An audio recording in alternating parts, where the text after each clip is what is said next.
Coming up on today's show, Lucid reaches out to reservation holders for its Air sedan and asks them to choose between one of two different variants, one optimized for range and one for performance. Audi announces details of its Vorsprung 2030 and says all ICE vehicles will end production by 2033, and a Centurion who learned to drive in a Model T Ford gets behind the wheel of the Mustang Mach-E. These stories and more coming next. Welcome back to another episode of TEN, Transport Evolved News. It has been another jam-packed week, so let's get on with it. This show is sponsored by the Electric Auto Association. Stick around until the end of the show to find out how joining the EAA can help you finance your own clean energy or transportation purchase. Before we get going, a few corrections from last week's show. First, I used the term kilo-terawatt-hour in the show, which some of you rightly said was a petawatt-hour, and you are totally right. It is. But the way I said it was the way it was phrased in the official press release we saw, so we stuck with that instead.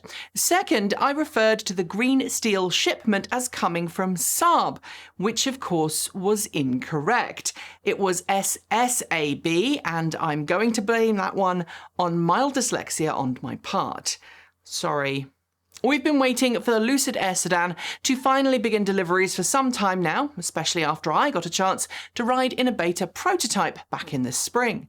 Lucid is expected to start deliveries very soon, and interestingly this week, Lucid did something nobody expected it to. It reached out to its very first customers and asked them to pick between a Lucid Air Dream Edition optimized for high performance versus one optimized for range, each variant with their own exclusive badging. The Dream Performance will do the stoplight sprint in 2.5 seconds and has well over 1,100 horses, while the Dream Range will have a 0.2 second longer sprint time, 933 horsepower, but a range of more than 500 miles, 804 kilometers per charge. If you can afford it, now's the time to make your pick. Talking of communication with customers and reservation holders, Tesla sent an email this week to Tesla Model 3 Standard Range Plus customers. It was pretty cryptic. While those wanting to buy a Model 3 Standard Range Plus have been expecting to wait until next year for their cars, Tesla's latest email, sent to some but not all reservation holders, asks those who are interested in taking delivery of their Model 3 Standard Range Plus by September to visit Tesla's website to update their orders. Tesla's email talks of these vehicles having a standard range battery pack already released in Europe and Asia, which is a slightly lower range to the US spec model. The reason? We think it's possible that Tesla is readying itself to introduce the same cobalt-free iron phosphate battery packs for Model 3 Standard Range Plus as is found in Europe and Asian models. Watch this space. It's a vehicle many of you have been begging for us to cover, and earlier this week, the Alpha Wolf retro-styled pickup truck was officially revealed ahead of its public debut at the Peterson Automotive Museum in Los Angeles. Getting a spot on the exhibition floor is quite the coup, but the reveal itself was little more than the company founders offering their take on the truck's design language, making some rough claims about range and performance, and telling us how excited they were. But the truck itself, which Alpha called a design concept, well, that was clearly not an actual functional vehicle, but little more than a clay model shell. The windows were blacked out, and we saw a crease mark running from the door panel through to the window during the reveal event. And the interior shots we've seen, as the lovely creaky blinder would say, it's all CGI. Waymo has officially announced the start of public testing of its autonomous vehicle service in San Francisco using fully autonomous Jaguar I-Pace electric SUVs. Called the Trusted Test Program, pre-approved citizens will be able to trade a free ride for feedback on their journey. And while there will be a safety driver in the vehicle to satisfy local regulations, this is the first time that San Francisco's fleet has opened up to non-Waymo employees. But while Waymo is now tantalizingly close to achieving its dream of fully autonomous operation on any road, anywhere, it, like Tesla and so many other tech and auto companies chasing full autonomy, is struggling to perfect the last 1% of autonomous driving. After some pretty big executive churn, the Trusted Test Program is hoped to bring some good vibes back to the company. Sandy Munro, who we had on this channel earlier in the week at the Archimoto FUV and Friends Day, video link in the description if you've not seen it yet, has been taking some time this week to talk with Donna Dixon, Chief Engineer of the Ford Mustang Mach-E.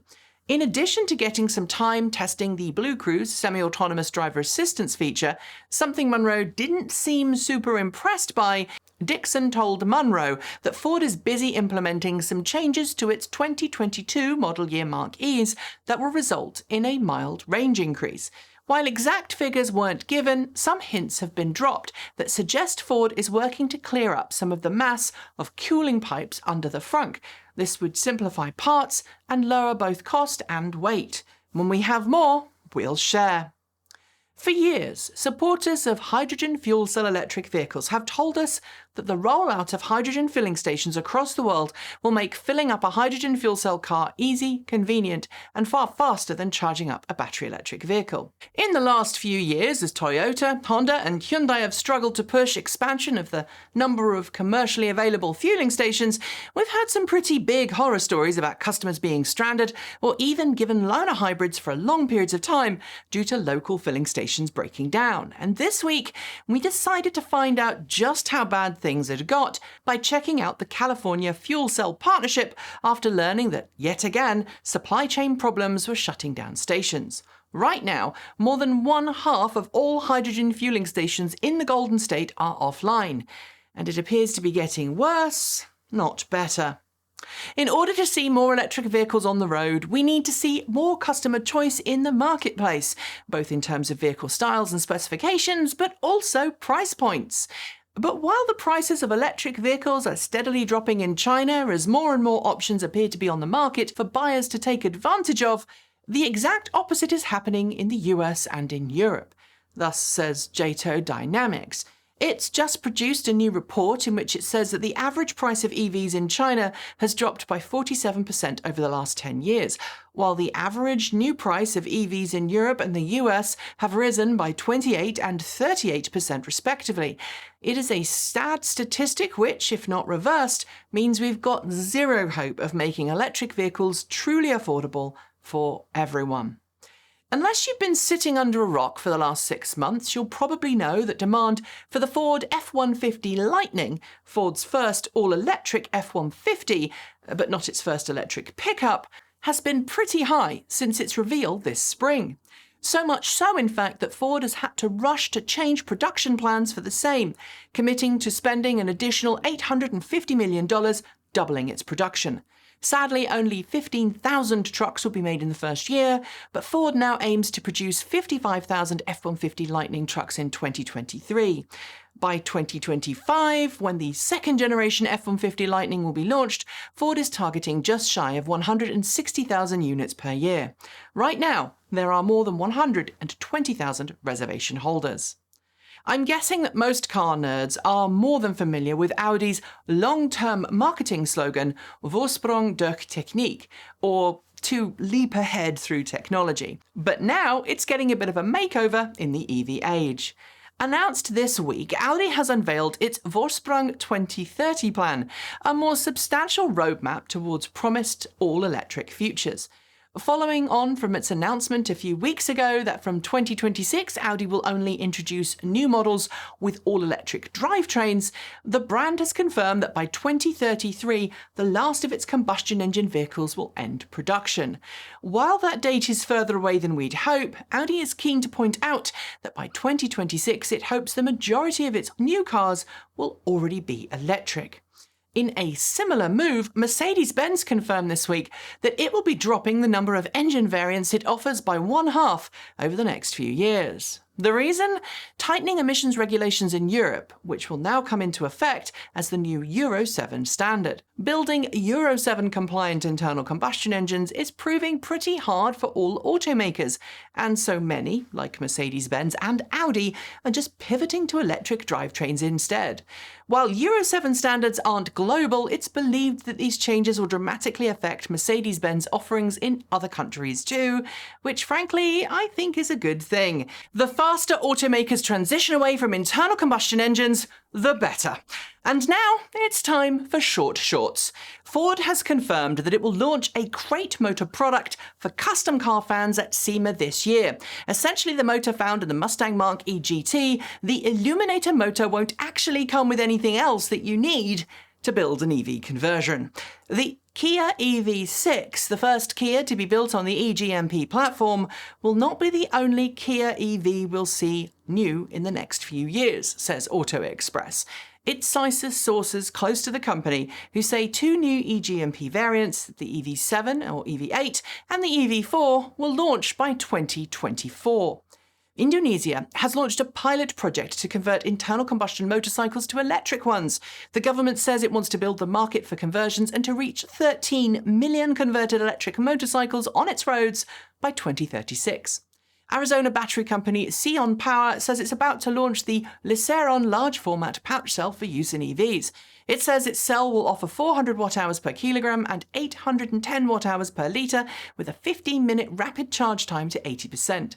Lordstown Motors has officially appointed its new CEO in the form of Daniel Nanivingi. Talking to Reuters this week, he stated that his number one priority is getting the Lordstown Endurance into production and into customers' hands.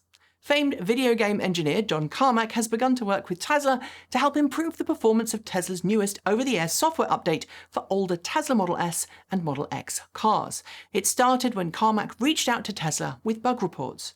Following a tragic accident last week where a NIO ES8 SUV crashed while operating in semi-autonomous mode, killing its driver, NIO has announced all customers must now pass a test to demonstrate they know how to safely use the feature.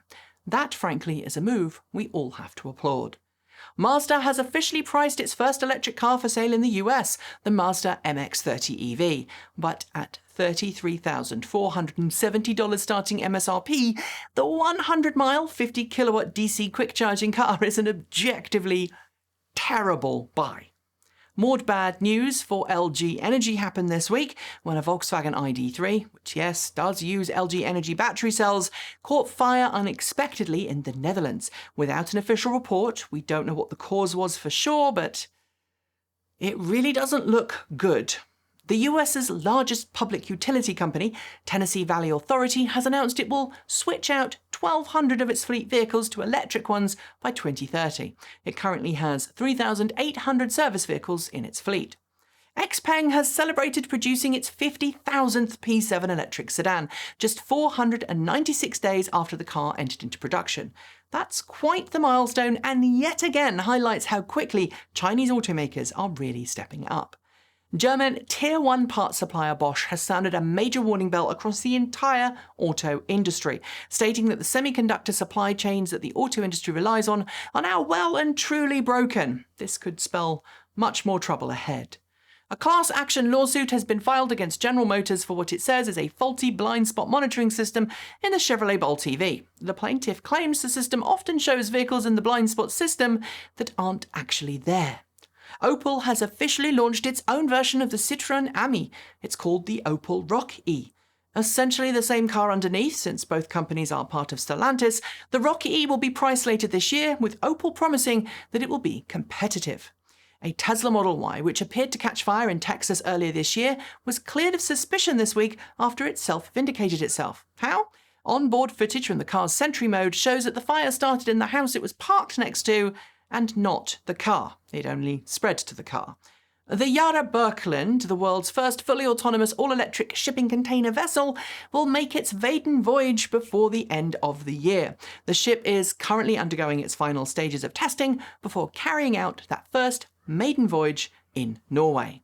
Siemens has announced it has plans to dramatically expand its production facilities for electric vehicle charging stations, with a goal of producing 1 million VersaCharge home charging stations in the next 4 years, exclusively for the US market. A few weeks ago, we told you that the Rivian R1T and R1S had been spotted in New Zealand, and now they've been spotted in Australia, being unloaded from a cargo plane. It's not clear why the vehicles are there, but let us know if you see them.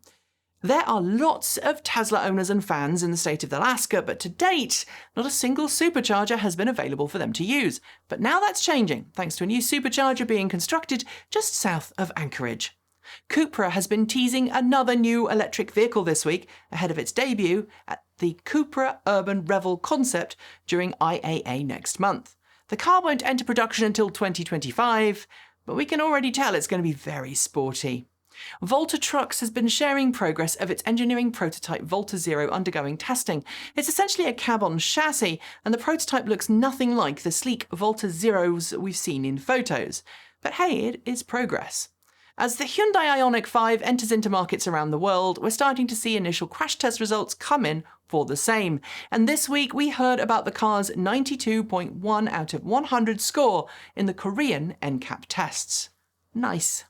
Ahead of its upcoming production launch, Ford has begun testing its Ford E-Transit in Europe with customers, allowing select fleet operators to test the vehicle. This kind of customer testing is essential and much more common in the commercial vehicle world than the private vehicle world. Lordstown Motors may be readying its Endurance pickup for production and launch later this year, but apparently it's also on the process of developing a military electric vehicle, or MEV, for use by the US military. It is based on the Endurance. Toyota has announced that it will begin producing hydrogen fuel cell modules in the US from 2025, with the goal of making fuel cell stacks in modular form for use in Class 8 big rigs, which now it seems to be looking more towards. Electrify America has announced it's adding CarPlay and Android Auto support to its smartphone apps. The charging network says that this will make it easier to find a nearby charging station, not to mention initiate and pay for charging. As many of you will know, while most GM EV1s were crushed in the early noughties, a few examples survived and made it into museums or university campuses. And this week, we learned of one such survivor at Howard University. Sadly, it was turned into a hybrid, but apparently it does still drive. A sneak peek into what life with the F-150 Lightning might be like happened earlier this week when a less electric sibling of the same, the F-150 Power Boost Hybrid, helped save a wedding party during a blackout by providing power to the venue from its onboard battery pack. And those are your shorts. There will be more next week. Elon Musk is known to be one of Tesla's biggest testers of autopilot software, and this week he said publicly that he doesn't fully like the current version of full self-driving beta as being tested. However, he also stated this week that Tesla is aiming to roll out a new full self-driving beta update in about 4 weeks, one which he said will be pushed to a larger number of beta testers in what he said would be a public beta. What does this actually mean? Well, it's expected to be a download offered to people who purchased FSD, and they can choose if they want to download and test the beta software or not. This means if you have FSD spec'd on your Tesla, it could, maybe, do full self-driving in about a month's time. Watch this space, though, because Tesla time is a difficult thing to tie down. And finally, we all remember the first car we owned, or at least learned to drive in. For me, while my first official car was a Toyota Yaris company car, the first car I actually purchased and owned was a Morris Minor. And that was very different to the cars I drive today. But my 1960s ride pales into insignificance to the Model T Ford that centenarian Harold Baggett learned to drive in 1930. And this week, the 101-year-old gent got a chance to drive one of Ford's most advanced vehicles to date, the Ford Mustang Mach-E. He said it was exciting to get behind the wheel of the Mach-E so he could see what his great-grandchildren might be driving in the near future. And he said he enjoyed reminiscing about the Model T too, an example of which was in attendance. I think this is a lovely story, and frankly, I think we all needed a nice end to today's show. And on that note, we are indeed done for the day. But before I go, I would like to thank the Electric Auto Association for sponsoring today's show. They have been advocating for electric vehicles since 1967, and they firmly believe that our future depends on us making the switch to clean, green electric cars today. The EAA can help you find someone near to you that can help you make your own switch to electric. It can help you become an EV educator and point you in the direction of like-minded EV fans. And if you become a member, you'll gain access to a new clean energy and EV loan program set up between the EAA and the Colorado Clean Energy Credit Union. You can find out more by heading to electricauto.org. If you haven't already, please do consider subscribing to the channel, hitting the bell, and doing the same to our other 2 channels as well. That's Transport Evolved Take 2 and Transport Evolved Shorts. We would love you to support us through Patreon or Ko-fi if you're so inclined, and don't forget that you can buy your own TE swag at our Redbubble store. There are links below. And if you're feeling chatty, do drop by our free-to-join Discord chat room. I or someone else from the team will be back soon with more video goodness, but until then, thanks for joining me, and keep evolving!